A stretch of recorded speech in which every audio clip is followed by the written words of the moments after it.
The actor who plays Beast Boy, Ryan Potter, is 23, and the actress that plays Raven, Tegan Croft, is 14. So, no, Corey, they do not look cute together. Hello everybody, my name is Luke Sittenauer, and today I'm going to break down Titans Season 1, Episodes 5 and 6, titled Together and Jason Todd. Without further ado, let's get started. Starting with Episode 5, the title Together refers to one of the team's rallying cries, Titans Together. Later iterations of the team would rally under Teen Titans Go. Every time blood is shown or mentioned in this episode, except for Dick's bloody nose at the end, it is in direct correlation with the villains. This could be foreshadowing the Church of Blood. The Church of Blood, led by Brother Blood, is a cult obsessed with summoning Trigon. The Church of Blood and Brother Blood first appeared in the New Teen Titans number 21, created by Marv Wolfman and George Perez. Brother Blood appeared in Arrow Season 2, played by Kevin Alejandro. Or the organization Dr. Adamson could be referring to could be Hive, the Hierarchy of International Vengeance and Extermination. The group first appeared in New Teen Titans number 2, created by Marv Wolfman and George Perez. At one point, Corey says she gets her powers from the sun. In the comics, she absorbs sunlight through her skin and turns it into energy beams that she can shoot out of her hands. However, she also mentions that at night she can't use her powers, and in all the comics that I could find, this isn't mentioned at all, making this something new created for the show. Also, in this same scene, Corey says Gar is a vegan, which as far as I can tell is something that was made up in the cartoons and anime. If this is true, that would make this the first direct reference to the animated series from this show. So, if Gar is a vegan, then what was on the pizza that he's eating? Are you telling me that there's a pizza place in the middle of nowhere in Indiana that has a vegan option?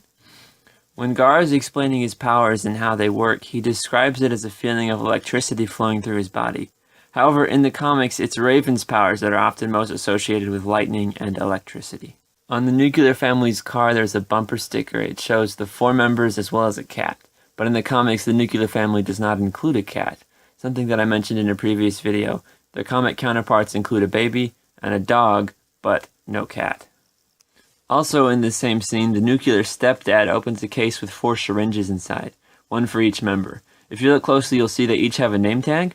The children's names are Biff and Sis, which aren't spoken out loud in this show, but that's what their names are in the comics. The hotel keeper's room number is 101.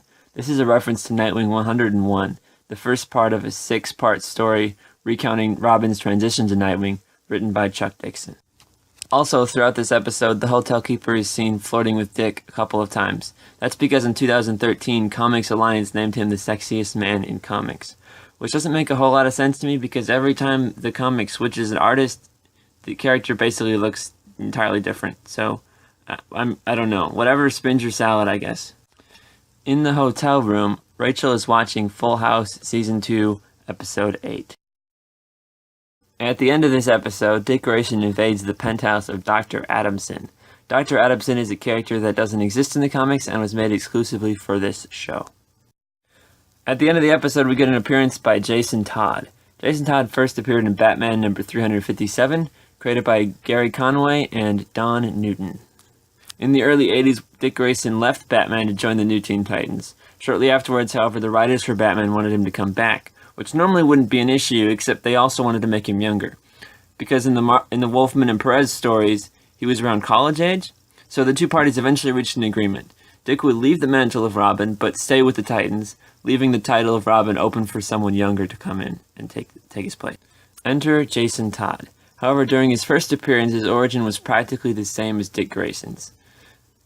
His parents died while being a circus act. Like, literally, it was the Flying Todds. That's what it was. It was crazy. But after the 1984 event, Christ on Infinite Earths, Todd's origin was changed to something similar to what we got in this next episode, Segway. In the comics, after Christ on Infinite Earths, Todd's new origin went like this. He was stealing tires off the Batmobile and then got caught by Batman. After being Robin for a short time, however, the fans started complaining because he was too different from Grayson's Robin. Halfway through the comics story titled A Death in the Family, Joker kidnaps Jason Todd. At the end of the issue, the writers made a poll. There were 2 phone numbers. If the majority of people call one, Jason lives. If they call the other, he dies. The results weren't even close. They wanted him dead, so he died.